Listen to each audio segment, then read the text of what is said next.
The central planet of the empire, known as Motherworld, was ruled by thousands of kings until its resources were exhausted. Then, the army set off into space, conquering new planets. However, traitors killed the king and queen, leading some conquered planets to contemplate a revolution. Senator Basarios seized the opportunity, took power, and sent punitive squads under the command of the android Admiral Autocus. Meanwhile, on the distant planet of Velt, Farmer Gar arrives at the field where Cora is working. It's evening, and the villagers have gathered for dinner. The girl finishes her work and joins the communal table. People around are merry, and the hunter glances at the girl, hoping she will reciprocate his feelings.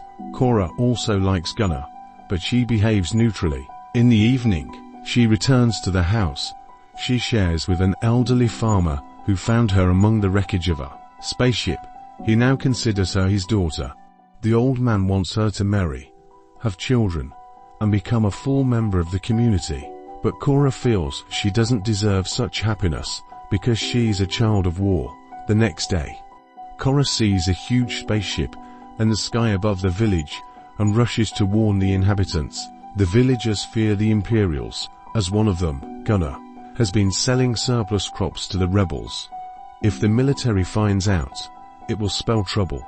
But the village leader decides to meet the uninvited guests and see what they want.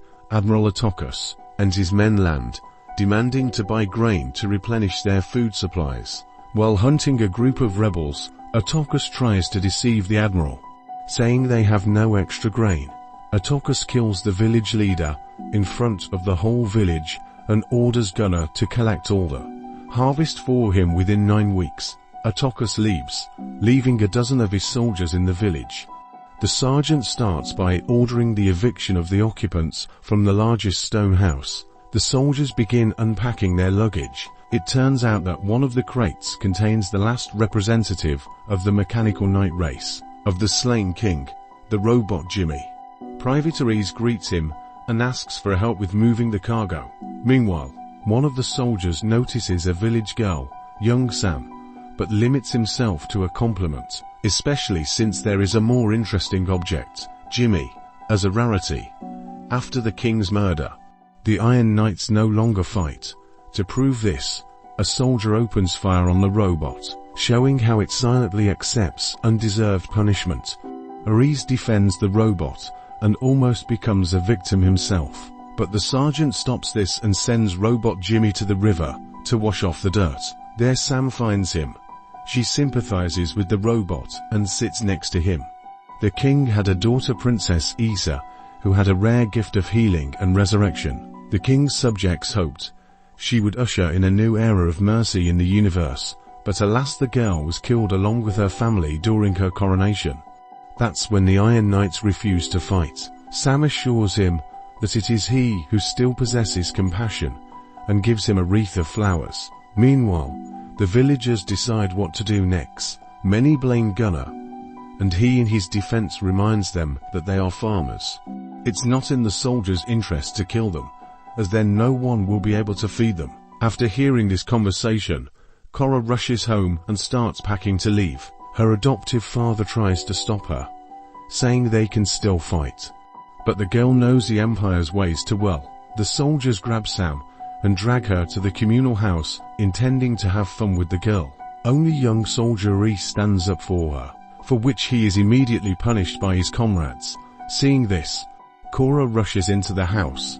She asks the soldiers to stop, but seeing her, they decide that tonight they will have to beauties. Realizing that she can't resolve the issue peacefully, Cora engages in combat, killing all the soldiers except Reese, who sides with her. However, the sergeant manages to grab Sam and demands Cora to lay down her weapons. When Jimmy enters, the robot assesses the situation, picks up a weapon, and shoots the sergeant, freeing the girl. The arriving villagers understand that they now have only one option: to fight against the Empire. The next day, Cora sets out to find General Titus, who has raised his forces against the king's killers. She hopes for his help and asks Gunnar to show her the man through whom he sold grain to the rebels. The farmer goes with her. During the night, they stop to rest, and Korra tells Gunnar that once Mother World soldiers landed on her planet and killed its inhabitants. Bakaris himself commanded the executioners and for some reason spared 9-year-old Korra, taking her on his ship, where the girl grew up and became a warrior of Mother World's best troops. The senator considered her his daughter and was proud of her military successes. Therefore, she knows exactly what awaits the inhabitants of the planet Velt if they do not resist. Soon, the pair reaches a port city, deciding to rest in a bar. One of the visitors notices Gunnar and offers to buy him from Korra. The woman refuses, displeasing the brute, who pulls out a knife, but is forced to retreat after Korra explains her refusal using force. The woman then asks for information about General Titus. Only one alien being responds, communicating through symbiosis with a captured human. The alien reveals that Titus now earns a living in the gladiatorial arena of Pollock, but advises Korra to be cautious, as Titus is being hunted and is quite aggressive. At that moment, a man offended by Korra enters the bar with 2 accomplices, confident in his victory. When Korra gives them a last chance to leave, he orders them to kill her, leading to a shootout. During the fight, Korra notices an outsider, a man who watches with interest, in danger.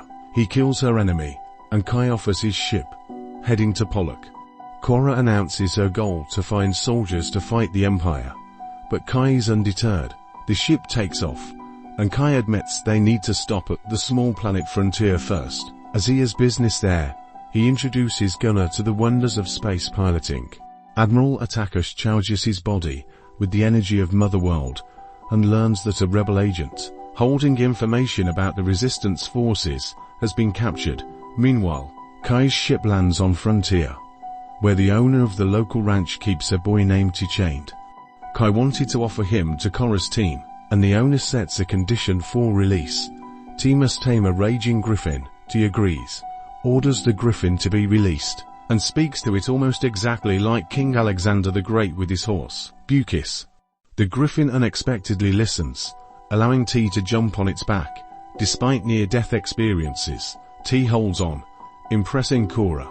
The owner releases T, and the ship flies to the planet of cobalt mines, Dagus, where the talented Fenn Nemesis lives. However, they learn that a child of one of the workers has been captured by a spider-like representative of the planet's nearly exterminated indigenous population. Seeking revenge on humans, Nemesis tries to persuade her to release the child, but when unsuccessful, she engages in battle. Korra and her team watch the virtuoso fencer with admiration. A moment comes when the Spider-Woman releases the child. Gunnar rushes to the girl and takes her away despite the danger. Nemesis kills the creature, but does not take pride in the victory, as humans are to blame for everything. She joins Korra's team, and the ship sets course for the planet Pollock. Korra praises Gunnar for his deed, and confesses that Sheba's princess is his bodyguard, and saw how she revived birds. Now she feels guilty for the death of the special girl on whom so many hopes were pinned. Soon, the ship lands on the planet Pollock, and the team heads to the gladiatorial arena, where Korra recognizes the legendary General Titus as a drunken man. They take him to a bathhouse where the general is cleaned and revived. He doesn't want to remember his past, as he doomed his soldiers.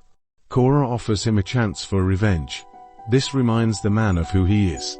Meanwhile, the captured rebel agent is brought to Admiral Atticus, who confesses that the resistance forces are based on the planet Chiron under King Levka.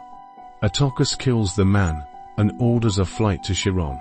At the same time, Kai's ship lands on Chiron, where they are greeted by King Levka himself. Korra thanks him for his hospitality and help. Soon, rebel ships commanded by siblings Darian and Dia arrive. Dia is hostile, realizing the weakness of her people against Admiral Atticus' ship. But learning about what happened on Velt, the rebels accept Korra's proposal. After this, Kai agrees to fight alongside her, but first, he needs to deliver cargo to a trading post. Kai takes the group to the trading post and asks for help unloading the crates. The team unloads them, but suddenly the crates open and turn into devices for immobilizing people. All team members are trapped except Gunnar. It turns out that Kai is a bounty hunter and initially intended to betray them for a reward. He's ecstatic about the catch as each of them is worth their weight in gold. But Korra herself outweighs all, as the entire universe is searching for her. Atocus's ship docks at the base, and the Admiral hurries to the pier, seeing who Kai has prepared for him. He walks past the prisoners and stops near Gunnar, whom he did not expect to see in the team. Kai hands a device, a syringe, to the farmer, injecting a sedative into the detainee's head, ordering him to start with Korra. Gunnar approaches her with the syringe, apologizes to the girl, and swiftly removing her collar, plunges the syringe into Kai's head. Korra disarms the nearby soldier and opens fire as she engages in the shootout. Gunnar frees the others, and they join the fight. Suddenly, Darien sees Admiral Atticus' flagship opening fire on the resistance ships. Realizing his people are about to perish, the resistance leader rushes to the pier and reaches the ship's cockpit. He jumps onto it and, breaking the glass, kills the pilot, but dies from the pilot's shot. The ship loses control and falls into the abyss, while Atticus remains on a small platform. Korra runs to him and challenges him to a fight. They battle fiercely, but eventually, Korra wins and throws the Admiral down.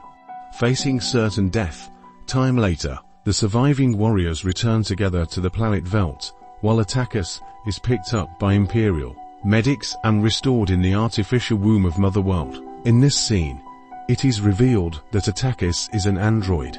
He then appears before Emperor Byzius and reports that he has found Korra. The ruler demands that the Admiral suppress the rebellion and bring his daughter to him, so he can execute her himself.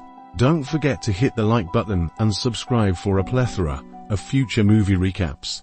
Until next time, stay prepared for the unexpected.